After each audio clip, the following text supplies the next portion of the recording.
Hey everybody, welcome to the Hamakua Homestead. If you're new here, my name is Tiffany and today we are pressure canning. I'm getting today's recipe out of the complete book of home preserving. This is a tested and approved recipe from Ball, so you can be sure as long as you follow the directions, it's a good, safe, reliable recipe. Okay. Now, we are doing today's recipe in pint jars. You can choose to do it in pints or quarts. If you do it in pints, you're gonna end up with 6. If you do it in quarts, you'll end up with 3. But for my purposes, I think the pints will work out great because I intend on having this available to take 1 pint jar of chili base and 1 pint jar of pinto beans, mix them together in a saucepan, and you're all set. You have a meal or 2. That's what I really like about these recipes. They make stuff so easy later on when you're really hungry. Are you blurry? I see that you are a little bit blurry. That's better. But if you know anything about me, I don't like to do things in small batches, so I am going to double this one. So what I'm saying to you and what you're seeing is for a double batch. But you know what?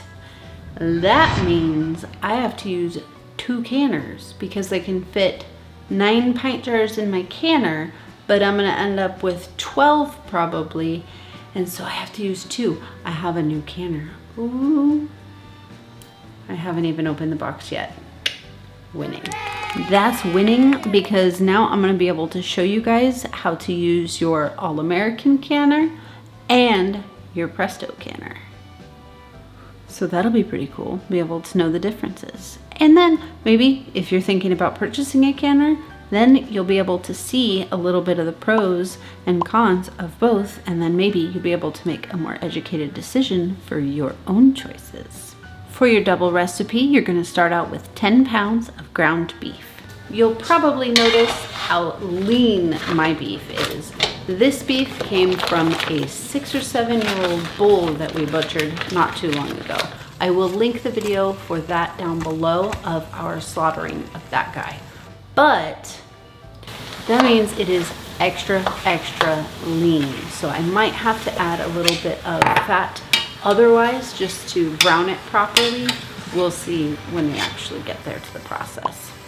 So over medium-high heat, brown your ground beef.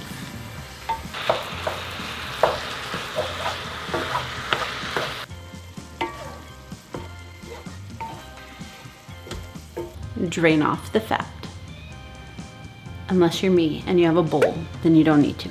Add in 4 cups of chopped onions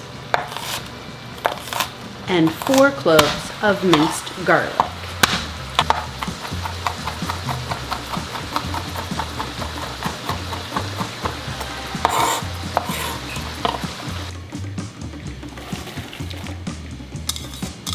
Cook down until the onion is tender. Now it's time you can add 12 cups of canned tomatoes with the juices. A cup of chili powder. Holy crap. Holy crap. For a single recipe, it says to do half a cup of chili powder. Yeah, I would use 1 whole cup of chili powder. Ew, that's a lot. 9 teaspoons of salt.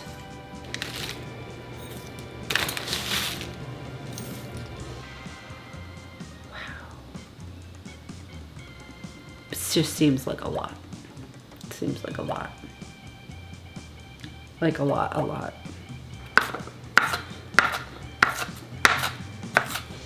2 red chili peppers, with or without the seeds. It is entirely up to you. And 2 teaspoons of cumin powder. Bring this to a medium-high heat. Let it come to a boil. and boil gently for 20 minutes. During this process, while it is simmering, I advise that you go ahead and get your canners ready so that you can put your hot chili inside of a hot canner. Reduce the risk of thermal shock. Hopefully, I'll have a little bit of leftovers. We'll see. Sometimes the recipes go exact, sometimes they don't, but hopefully I'll have enough left over for dinner tonight. That's always the best because I've already been cooking. When there's leftovers, I don't have to cook again. You know, I changed my mind. I'm gonna take advantage of this time to use my big All-American. I was going to use this All-American and a Presto, which both hold 9 pint jars. I'm gonna bust out the double decker because it's very rare that I get that opportunity. Okay,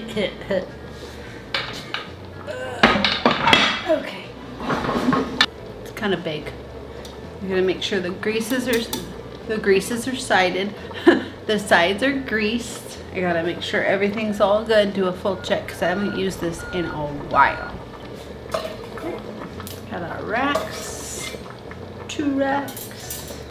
Our chili is boiling. We've got 17 minutes left to let it gently boil, and then we'll be ready to jar it. So I'm gonna get some water heating up in our canner.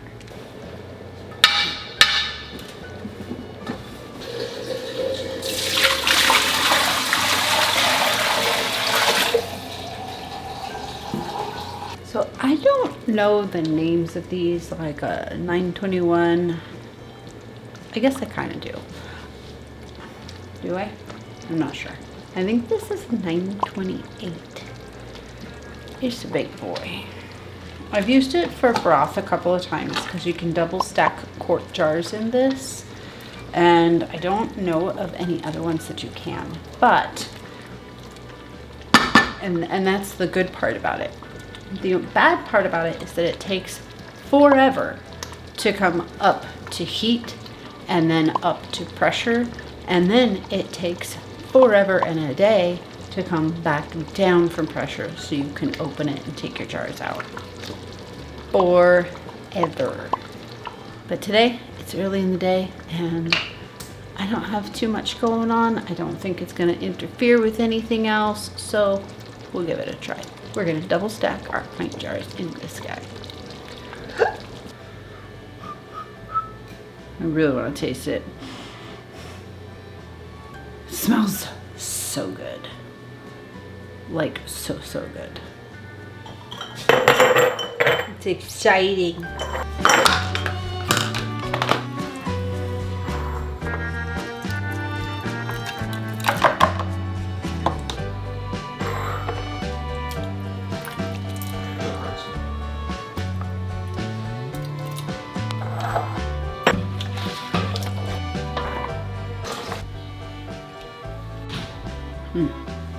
All right, so we ended up with 17 pint jars, and they're not like scorching hot anymore, but they're hot.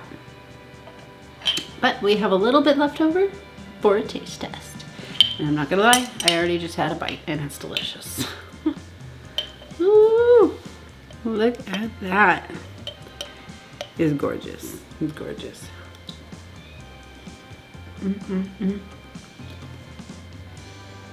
Yeah,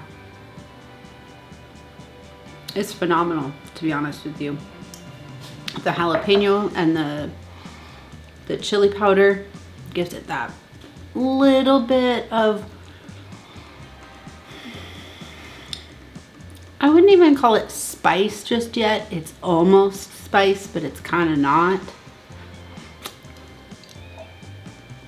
But once you open it up out of the jar and you go to mix it with your beans or put it on top of your cornbread or whatever you're gonna do with it, then you could even add more spiciness to it if you want, for sure. But as it is right here, it is not too spicy for anybody, promise. I'm not gonna have any left over for dinner. Just a snack. But snacks make me happy. That's the bomb. Highly recommend. 10 out of 10. So my canner is already super hot.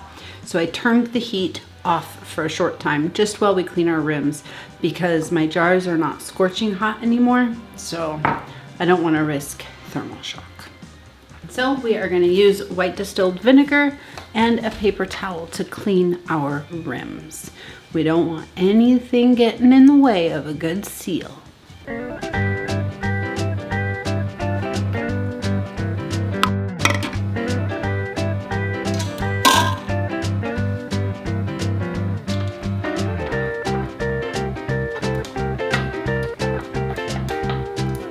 We have a steady stream of steam coming out. So we're gonna start our timer for 10 minutes. We're gonna allow all of the air to escape out of our canner and be replaced with steam. 10 minutes is up. So this has been steadily expelling a stream of steam for 10 minutes. Now we put on our weight. I am above 1,000 feet, so I'm using 15 pounds of pressure. We put that on there, and then we wait a little longer. We're gonna wait for it to start moving around and it'll sound kind of like that. Don't touch it. It'll sound kind of like that, and that's when you know that it's about time to set your timer for the cook time, for the pressure cooking time. We're not even close to that yet. So that the 75 minutes that this is going to process has not begun yet. We're going to wait for it to jiggle and then we'll start it. The time has come. I just took the weight off of the canner. It has come all the way down from pressure after processing for 75 minutes. It's come down from pressure all on its own. So now I'm going to gently crack it open and leave it a little bit longer so the heat starts to escape, but it doesn't escape too quickly. And of course, be very careful because this whole thing is huge and hot as can be. And now I'm not just gonna lift the lid off all the way.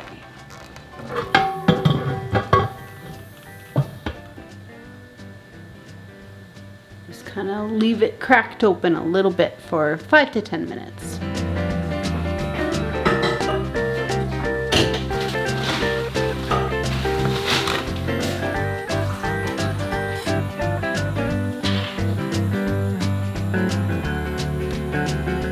And there you have it. We have 17 pint jars of chili to go up on the pantry shelf. In order to prepare this, we're gonna just take 1 pint of chili and 1 pint of beans, put them in a pot together, and bam, all ready to go. We can also put cheese, sour cream, green onions, all kinds of things on top. I hope that this inspires you guys to go ahead and bust out your canner too. Thank you so much for joining me today on the Hamakua Homestead. I'll see you again soon.